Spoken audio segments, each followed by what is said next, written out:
Hi. Hello. Welcome to my art studio. Caught me here on kind of an off day. I'm going to be honest with you. This is one of the busiest weeks of my life. And I've been really trying to post every Wednesday. I thought to myself, should I just skip a week? And after contemplating, I really wanted to just show up and do the best that I could. I'm starting a commission this week for a really fun surrealist oil painting. And before that, I always do my prep work and sketch some outlines and kind of like a rough draft to make sure that the client is happy with it before I move forward. I have given up at this point of staying linear, like with my process. I realize that what's more important is that I am making. It doesn't really matter how organized it is. Oftentimes it is chaotic, and I'd rather do that than hold off on making art because I forgot my sketchbook at home or I don't feel like bringing this with me. So I make sure I have a lot of different types of books, different sizes, different finishes, whatever. I started on something, the proportions are wrong. I'm too lazy to erase everything because this video, just want to get it done. So this is my attempt to show you. It's like a little demo.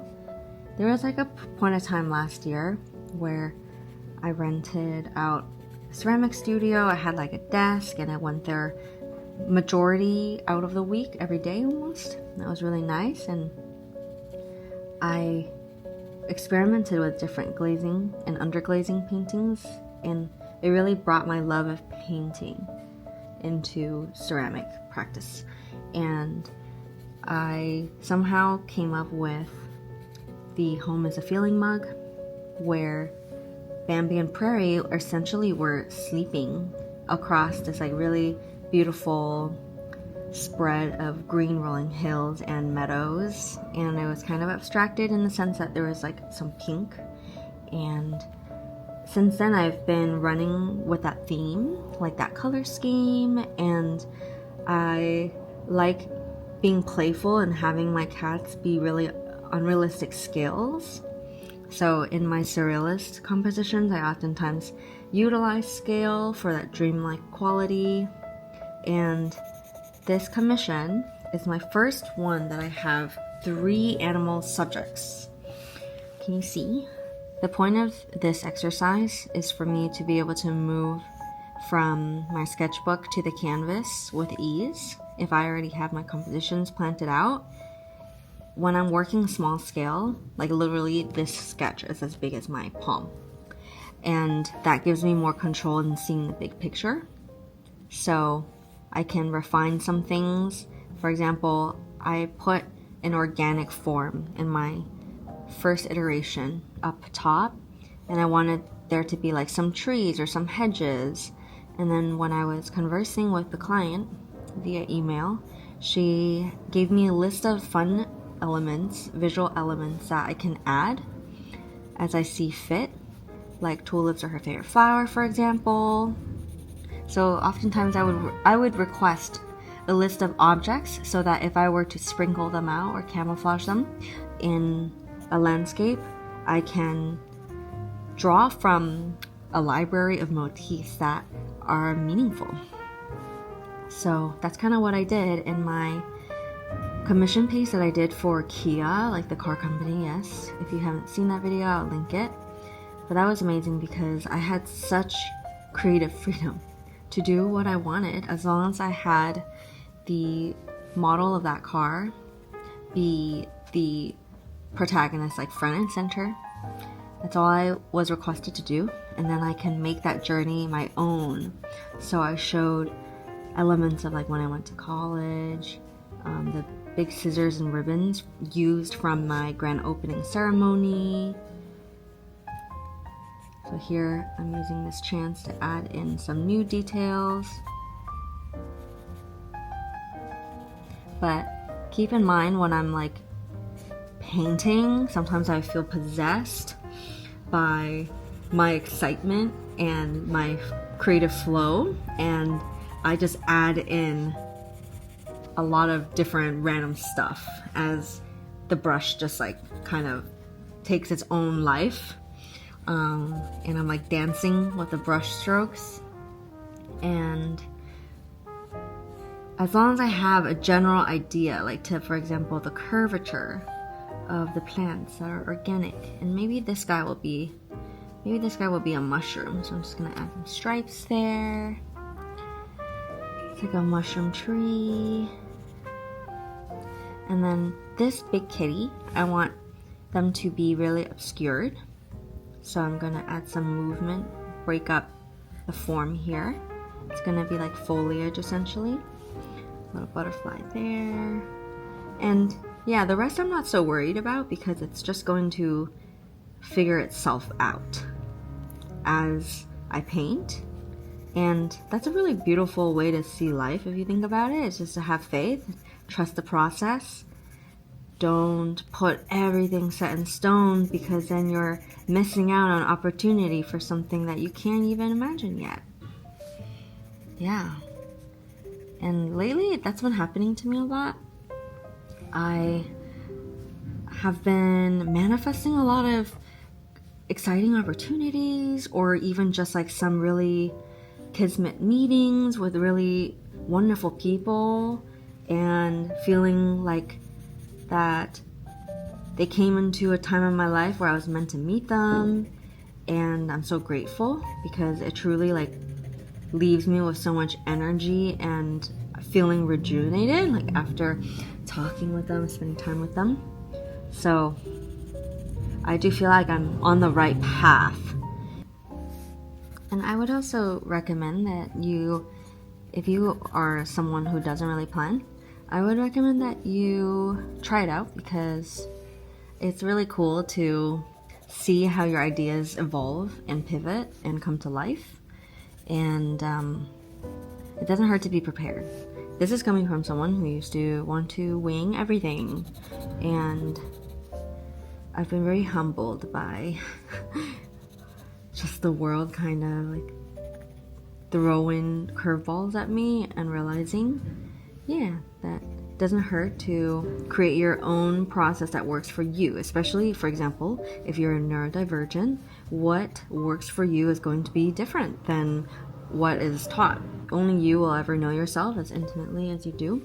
So I encourage you to spend time to getting to know thyself and what you need, because we need to be our own biggest advocate and supporter. Some of the things I wanted to hide into the background also include food, and I'm going to abstract it. So it's really cool because, for example, I would never be able to invent this random form over here if it wasn't for the prompt that I was to maybe put in some 饺子 and 包子, which is buns and dumplings, and just kind of like include them into the landscape. And I'm not gonna do it so overtly because it's not the main point of this painting. I kind of just asked them, I was like, can I add some fun stuff, because it's a surrealist piece, it's a dreamland, it can be whatever you want it to be. That's why I love painting. So yeah, because of that, I love that you can get really specific with your forms, and instead of just being like, boom, there's a bun and it's so obvious, I'm using it to influence like a silhouette, like the distant hills. This is gonna be the shape of a bun or a dumpling, like that. Let's see if we can hide some peonies. Peonies? I'm just gonna start chatting about random stuff as I finish up this drawing. I'm really excited because today, after work, I have my mahjong night, and it's also perfectly New Year's Day for the lunar calendar. So traditionally, you eat tangyuan, which is the glutinous rice balls. Oftentimes the filling of that is sesame paste, like black sesame. So if I get off work on time, I'm gonna go to the Asian Mart and pick up some.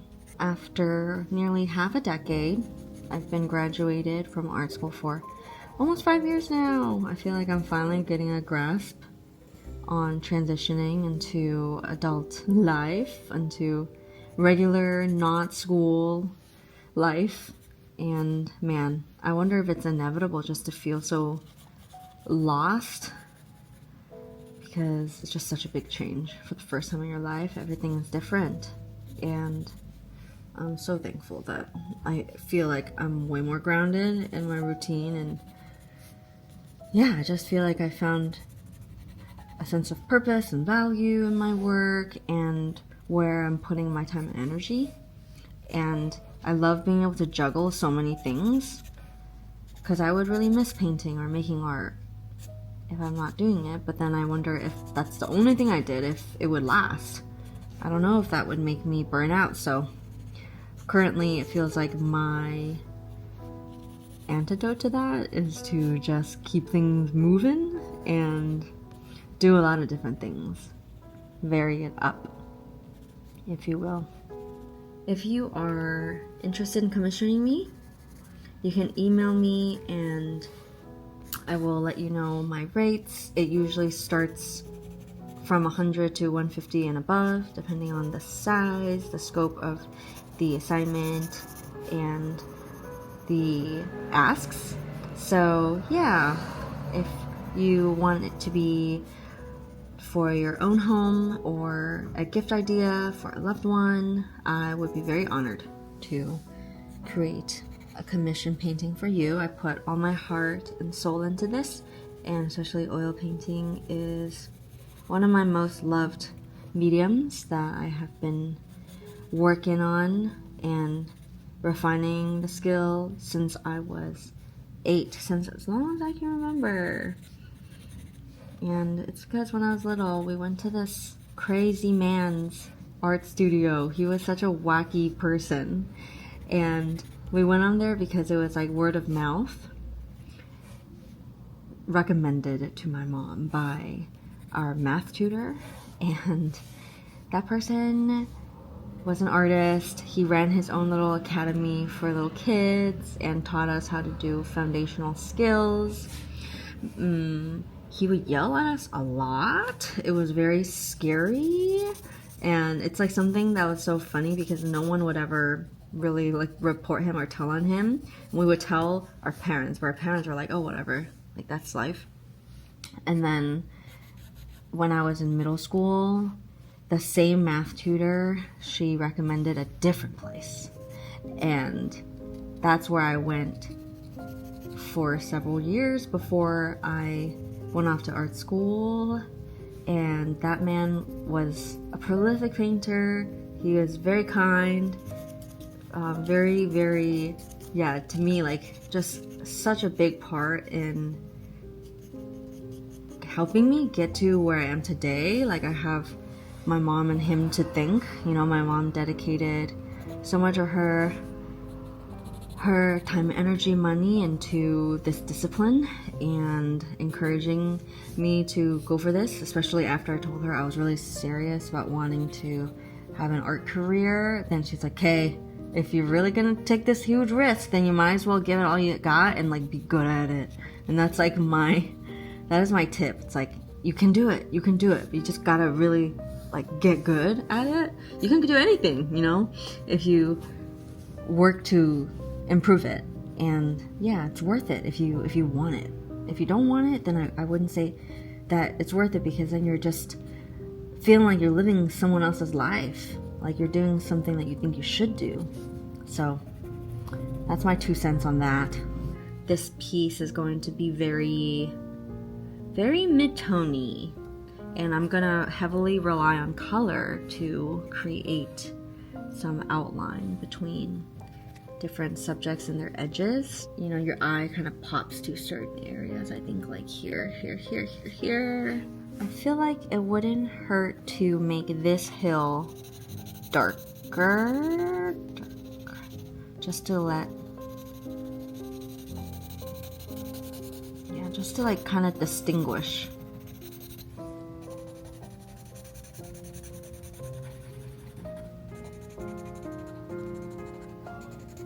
Like that. This is gonna be medium, like that.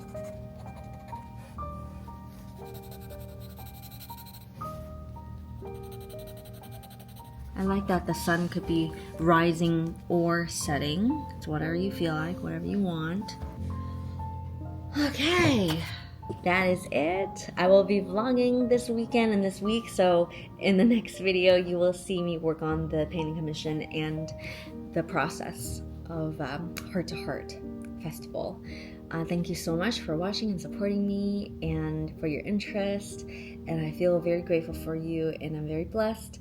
So until next time, remember to take care of yourself and rest well, and I will see you soon. Bye.